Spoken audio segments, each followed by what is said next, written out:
Assalamualaikum warahmatullahi wabarakatuh. Alhamdulillahillazi arsala rasulahu bil huda wa dinil haq liyuzhiru ala dini kullih wa kafa billahi syahida.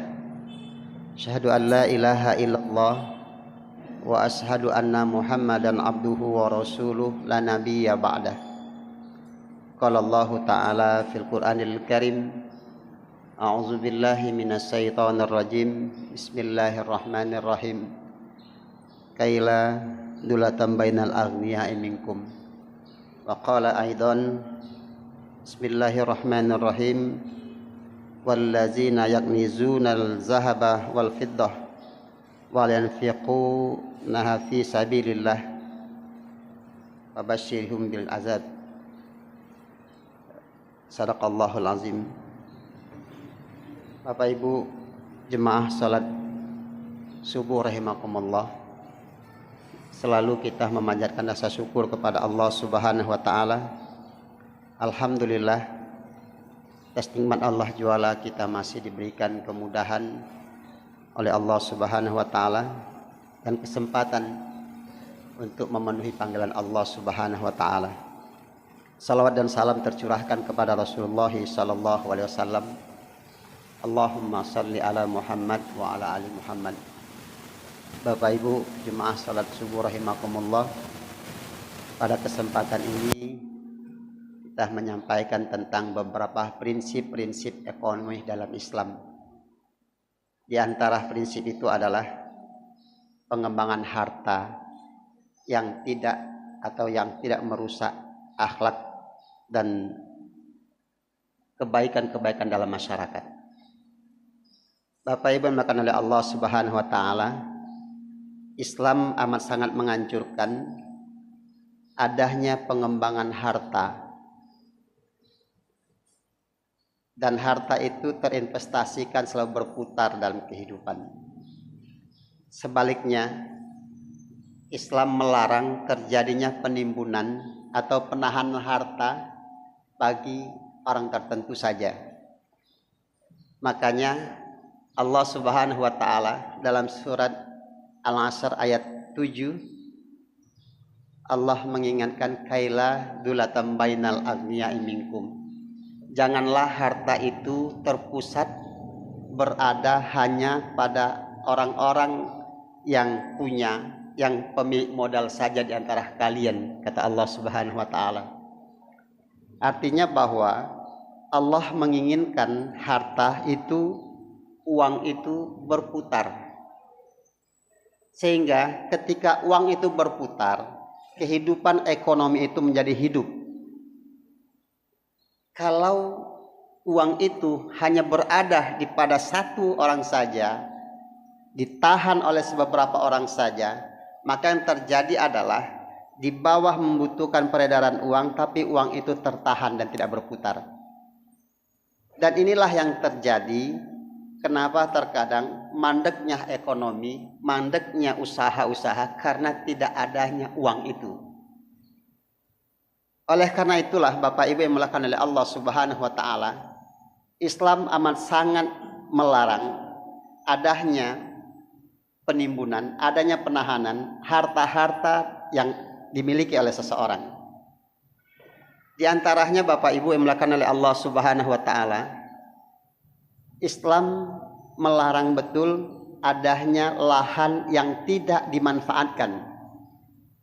Sementara orang membutuhkan makanan, orang membutuhkan kebutuhan-kebutuhan yang terkait dengan tanah itu sendiri. Makanya ketika Rasulullah ditanya tentang pekerjaan apa yang paling baik, Rasul mengatakan menghidupkan tanah yang mati. Jadi ketika kita punya lahan, mempunyai tanah, jangan dibiarkan begitu saja. Islam menganjurkan tanah itu termanfaatkan. Jangan dibiarkan dia menjadi semak belukar, tidak termanfaatkan dan tidak bisa diambil manfaat dari tanah itu. Ketika kita tidak bisa manfaatkannya, kita bisa meminta orang lain untuk mengelolanya. Di kota-kota besar Bapak Ibu yang dimuliakan oleh Allah Subhanahu wa taala, lahan-lahan yang 10 kali 20 itu bisa dibuat orang untuk menanam sayur-sayuran, untuk menanam kacang-kacangan, dan itu bisa manfaat. Sekarang itu ada skim bantuan dari pemerintah itu di perkelurahan, itu dekat rumah itu ada tanah-tanah yang lama tidak digarap diberikan kucuran dana agar itu termanfaatkan. Ditanam jagung, ditanam kangkung, ditanam bayam. Dia manfaat. Dia bisa menghasilkan. Nah, Bapak Ibu melakukan oleh Allah Subhanahu wa taala, berapa banyak kita yang tanah kita pendam, kita menjadikan itu sebagai simpanan investasi. Tanah kalau dimanfaatkan, dia ada penghasilannya. Kalaulah tidak bagi kita, maka bagi orang lain bisa manfaatnya. Dan ketika orang memanfaatkannya, kita pun mendapatkan bahagian pahala dan amal yang kita berikan. Kan begitu. Tapi harus jelas kesepakatannya. Jangan sampai dimanfaati wong laju bertahun-tahun jadi hak milik wong. Nah, ini kan ada.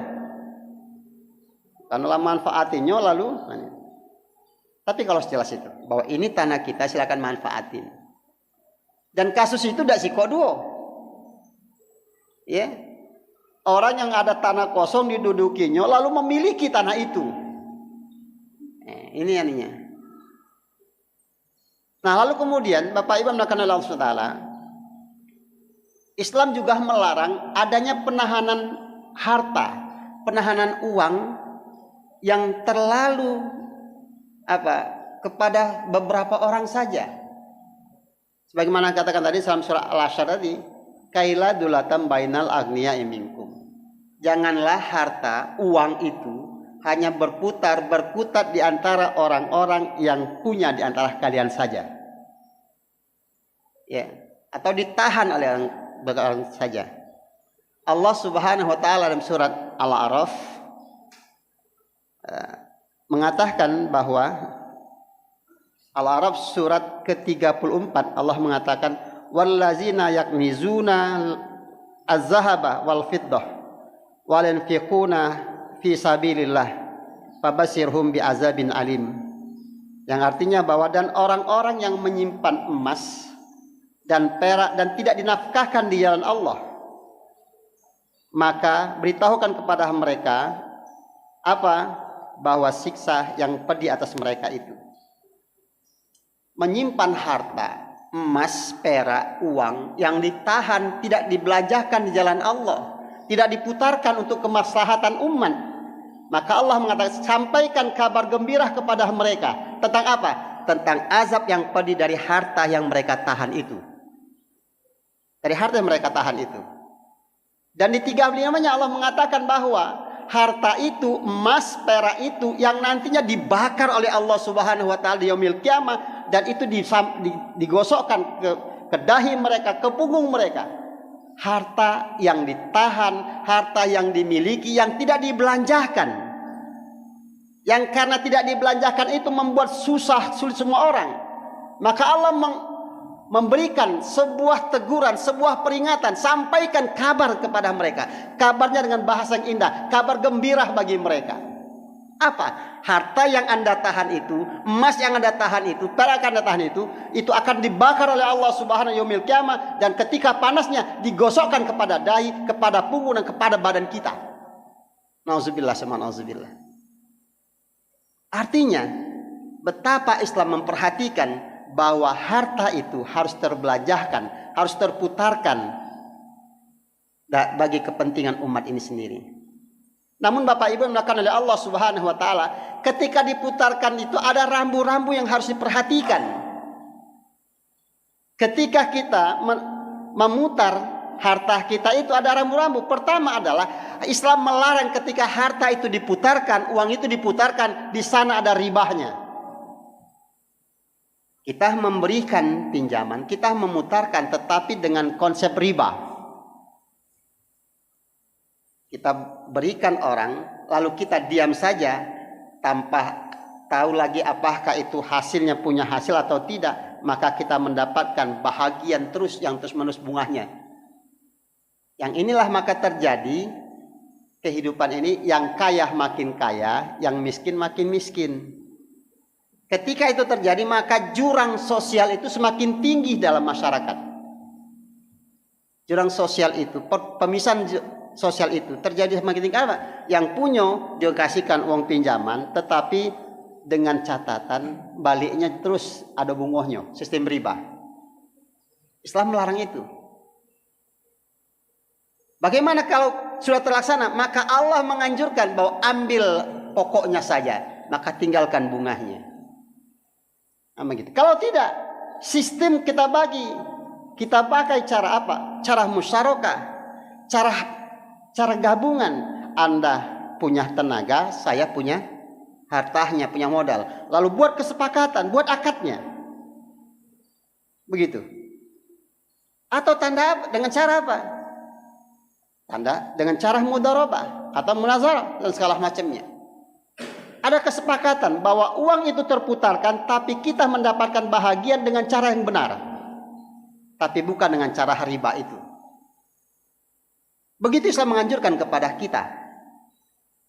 Lalu kemudian Bapak Ibu yang dimuliakan oleh Allah Subhanahu wa taala, rambu-rambu yang selanjutnya adalah bahwa bagaimana dalam usaha itu tidak ada kecurangan dan tidak ada tipuan. Rasul mengingatkan betul tentang hal ini. Rasul mengatakan la yahtakiru illa khati'ah. Tidaklah, mohon maaf, yang kedua adalah tidak ada ihtikar. Tidak ada ihtikar, tidak ada penimbunan. Maka Rasul mengatakan tidaklah tidaklah menimbun barang adalah selain orang-orang yang pendosa, kata Rasulullah. Ya. Bagaimana menimbun itu? Ketika ada sesuatu barang yang itu dibutuhkan oleh masyarakat, lalu kemudian itu disimpan, maka ini bahagian penimbunan itu. Kemarin, beberapa waktu yang lalu, bagaimana kita mengalami kesulitan minyak goreng. Di ceramah Zuhur kita sudah sampaikan itu. Ya. Kenapa kesulitan? Karena ada perilaku dari konsumen, dari produsen yang menimbun itu, yang menahan itu. Sehingga apa? Terjadi gejolak. Maka Rasul mengingat bahwa yang ihtikar itu begini. Ada dalam salah satu kitab mengatakan bahwa ihtikar itu adalah ketika harga barang itu turun, dia menjadi resah, menjadi sedih. Tapi ketika barang itu naik, dia menjadi gembira. Nah, itu. Artinya bahwa bagaimana orang-orang yang punya perilaku menimbun ini, dia menjadi senang kalau ada kesulitan dalam masyarakat, menjadi gejolak dalam masyarakat, dia menjadi senang. Kenapa? Dia mendapatkan keuntungan. La takhiru illa khati'ah, kata Rasulullah. Bahwa orang yang menimbun barang itu adalah mereka pendosa, insyaallah. Dan tidaklah yang menimbun barang selain mereka ada pendosa. Maka orang-orang yang menimbun barang itu adalah orang-orang yang punya perilaku dosa, yang cenderung kepada berbuat dosa itu, masya Allah.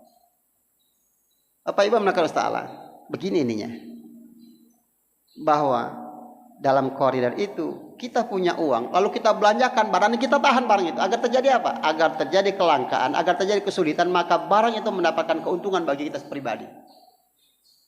Ya. Masalahnya berapa lama menimbun itu ada ukurannya dan punya efek bagaimana di masyarakat. Ya. Bahkan Rasulullah mengatakan bahwa orang-orang menimbun barang itu dia berlepas dariku dan aku berlepas darinya, yaitu Allah. Allah melepaskan diri dagingnya pada yaumil kiamah nanti. Allah tidak akan pernah memperhatikannya, masya Allah. Perilaku ihtikar itu begitu ancaman dari Allah. Rasul mengatakan dia berlepas dari Allah dan Allah berlepas tangan darinya. Lalu kemudian Bapak Ibu makanan Allah SWT, rambu selanjutnya adalah dalam mengelola harta itu tidak ada penipuan dan tidak ada kecurangan. Orang-orang yang menipu, kata Rasulullah, bukanlah bahagian dariku, insya Allah. Bahkan Rasul mengatakan ketika seseorang berusaha jual beli antara penjual dan pembeli, mereka di sana tidak ada tipuan, tidak ada yang dicurangi, dan mereka ridho, maka Allah keberkahan, limpahan berkah bagi mereka itu. Tetapi ketika dalam jual beli itu, dalam usaha itu, di situ ada kecurangan, di situ ada tipuan, dan di antara saling menzolimi, kata Rasulullah, maka Allah mencabut keberkahan dalam usahanya itu. Masya Allah. Allah mencabut keberkahan itu. Jadi Bapak Ibu maka Allah SWT dalam mengelola kekayaan kita, mengelola harta kita itu, jangan ada perilaku kezaliman, jangan ada perilaku kecurangan, jangan ada perilaku ketidakjujuran. Ya, di antaranya menyembunyikan keburukan barang. Ada barang yang cacat lalu disembunyikan. Walaupun bisa jadi ada nodah di barang itu, maka sampaikan bahwa barang ini ada nodahnya. Lalu kalau dia sepakat mengambilnya, bahwa di sana ada saling ridhonya. Jangan sampai begitu sampai ke rumah, orang itu lalu mengatakan bahwa, wih barang ini ada cacatnya, tapi dia diam kebaik. Dan dia tidak ridho, maka keberkahan itu tidak ada sama kitanya ketika orang itu tidak ridho. Ya. Yang lain apa? Contohnya, curangan itu adalah mengurangi takaran. Mengurangi takaran. Dan bahkan Al-Quran mengatakan azab itu amat sangat dekat bagi perilaku-perilaku dalam masyarakat itu. Perilaku kecenderungan selalu mengurangi takaran itu. Dan ini yang terjadi. Bapak Ibu mengatakan salah. Jual beli itu halal. Tetapi dalam perilaku jual beli itu ada perilaku menukar atau mengurangi takaran-takaran. Apakah kilo, apakah meter, apakah ukuran yang lainnya. Bahkan Rasul mengatakan ancaman itu adalah Allah turunkan penyakit taun, penyakit yang menular, yang mewabah. Bisa jadi COVID yang terjadi sekarang ini adalah karena cenderung perilaku yang terjadi di masyarakat ada perilaku mengurangi takaran itu. Ya, Insya Allah, ya, takaran itu. Dan yang keempat, rambuh itu adalah di mana dalam usaha itu tidak menghindari barang-barang yang haram, yang jelas haramnya, khamar, narkoba, ya, dan yang sedis lainnya. Kita menginvestasikan harta kita, memutar uang kita, jangan sampai masuk ke dalam hal-hal yang merusak itu, yang sudah jelas-jelas diharamkan oleh Allah Subhanahu wa Ta'ala, lalu kita masuk ke itu, maka tidak boleh. Ya. Yang haram itu kata Rasulullah, maka jual belinya pun menjadi haram. Maka kita menginvestasikan harta kita menjual hal jual beli yang demikian. Kita tahu barang itu, uang ini akan dipakai untuk ini. Tetapi lalu kita juga masuk ke dalam hal itu. Masya Allah. Dulu ada sebuah asuransi, Pak Asbi. Asuransi itu lalu kemudian uangnya kan diputarkan. Di antara putaran uang itu, tapi tidak semua asuransi, ya, tapi ada satu asuransi. Kebetulan dia bukan milik, apa yang mengelolanya bukan orang kita. Uang itu dipakai untuk ternak babi, untuk hal-hal yang haram. Kalau kita tahu hal itu, uang itu kita masuk ke sana dan uang itu diputarkan, maka sesungguhnya kita sudah masuk kepada hal yang diharamkan oleh Allah Subhanahu wa Ta'ala. Sama juga bahwa anggur itu halal. Tetapi ketika orang membeli anggur kita tahu bahwa akan digunakan